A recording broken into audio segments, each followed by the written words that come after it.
Hi everyone, I'm CEO from One Stop Solution. In this video, I will show you how to see your achievements on Duolingo. Tracking your achievements can help you stay motivated and monitor your progress as you learn new languages. So let's get started. First, open the Duolingo app on your device.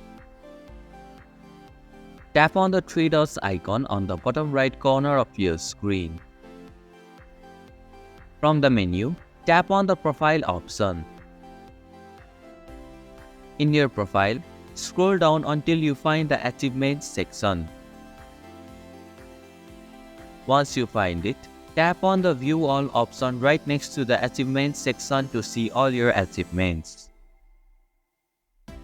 And this is how you can see your achievements on Duolingo. Thank you for watching One Stop Solution. Hope this video was helpful. If it was, then hit the like button and comment down if you have any questions or feedback. Also, if you are new to our channel, please subscribe and hit the bell icon so that you won't miss our upcoming videos.